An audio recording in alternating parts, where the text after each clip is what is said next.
At the end of every 7 years you shall grant a release, and this is the manner of the release. Every creditor shall release what he has lent to his neighbor. He shall not exact it of his neighbor, his brother, because the Lord's release has been proclaimed. Of a foreigner you may exact it, but whatever of yours is with your brother, your hand shall release. But there will be no poor among you, for the Lord will bless you in the land that the Lord your God is giving you for an inheritance to possess, if only you will strictly obey the voice of the Lord your God, being careful to do all this commandment that I command you today. For the Lord your God will bless you as he promised you, and you shall lend to many nations, but you shall not borrow, and you shall rule over many nations, but they shall not rule over you.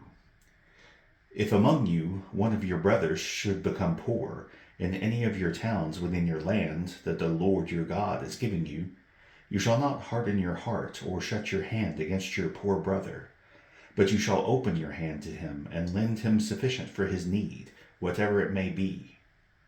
Take care lest there be an unworthy thought in your heart, and you say, the 7th year, the year of release, is near, and your eye look grudgingly on your poor brother, and you give him nothing, and he cry to the Lord against you, and you be guilty of sin. You shall give to him freely, and your heart shall not be grudging when you give to him. Because for this the Lord your God will bless you in all your work and in all that you undertake. For there will never cease to be the poor in the land. Therefore I command you, you shall open wide your hand to your brother, to the needy and to the poor in your land. If your brother, a Hebrew man or a Hebrew woman, is sold to you, he shall serve you 6 years, and in the 7th year you shall let him go free from you. And when you let him go free from you, you shall not let him go empty-handed. You shall furnish him liberally out of your flock, out of your threshing floor, and out of your winepress. As the Lord your God has blessed you, you shall give to him. You shall remember that you were a slave in the land of Egypt, and the Lord your God redeemed you. Therefore I command you this today. But if he says to you, I will not go out from you, because he loves you and your household, since he is well off with you, then you shall take an awl and put it through his ear into the door, and he shall be your slave forever.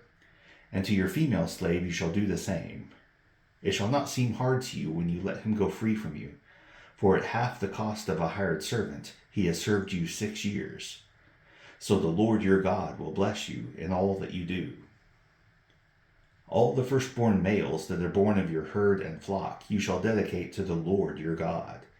You shall do no work with the firstborn of your herd, nor shear the firstborn of your flock.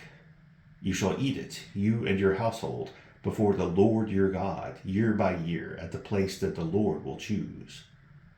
But if it has any blemish, if it is lame or blind, or has any serious blemish whatever, you shall not sacrifice it to the Lord your God. You shall eat it within your towns. The unclean and the clean alike may eat it, as though it were a gazelle or a deer. Only you shall not eat its blood. You shall pour it out on the ground like water. Observe the month of Abib, and keep the Passover to the Lord your God. For in the month of Abib the Lord your God brought you out of Egypt by night. And you shall offer the Passover sacrifice to the Lord your God, from the flock or the herd, at the place that the Lord will choose, to make his name dwell there. You shall eat no leavened bread with it. 7 days you shall eat it with unleavened bread, the bread of affliction, for you came out of the land of Egypt in haste, that all the days of your life you may remember the day when you came out of the land of Egypt. No leaven shall be seen with you in all your territory for 7 days, nor shall any of the flesh that you sacrifice on the evening of the first day remain all night until morning. You may not offer the Passover sacrifice within any of your towns that the Lord your God is giving you, but at the place that the Lord your God will choose, to make his name dwell in it. There you shall offer the Passover sacrifice in the evening at sunset, at the time you came out of Egypt. And you shall cook it and eat it at the place that the Lord your God will choose. And in the morning you shall turn and go to your tents. For 6 days you shall eat unleavened bread, and on the 7th day there shall be a solemn assembly to the Lord your God. You shall do no work on it. You shall count 7 weeks. Begin to count the 7 weeks from the time the sickle is first put to the standing grain.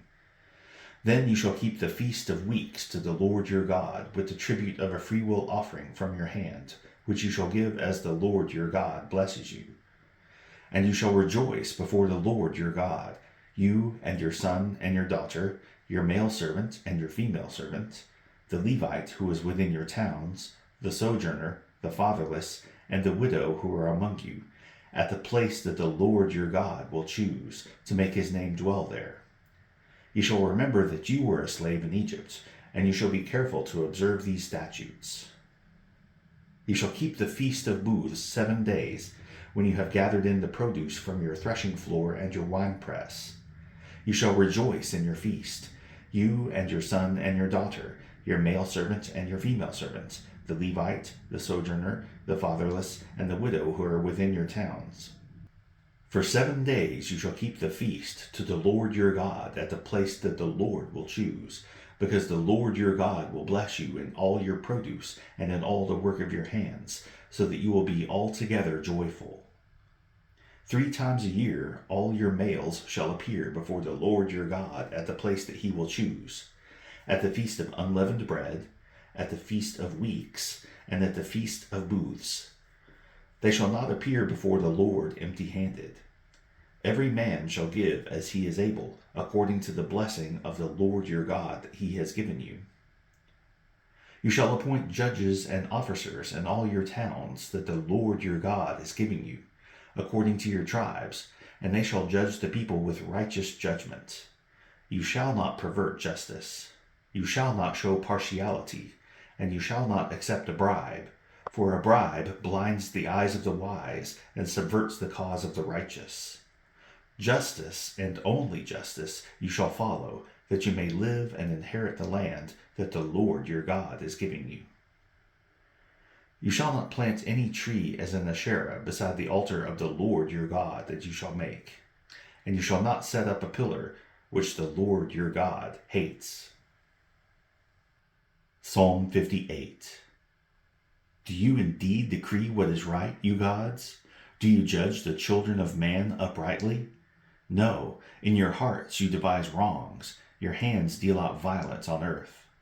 The wicked are estranged from the womb, they go astray from birth, speaking lies. They have venom like the venom of a serpent, like the deaf adder that stops its ear, so that it does not hear the voice of the charmers or of the cunning enchanter. O God, break the teeth in their mouths, tear out the fangs of the young lions, O Lord. Let them vanish like water that runs away. When he aims his arrows, let them be blunted. Let them be like the snail that dissolves into slime, like the stillborn child who never sees the sun. Sooner than your pots can feel the heat of thorns, whether green or ablaze, may he sweep them away. The righteous will rejoice when he sees the vengeance. He will bathe his feet in the blood of the wicked. Mankind will say, surely there is a reward for the righteous. Surely there is a God who judges on earth.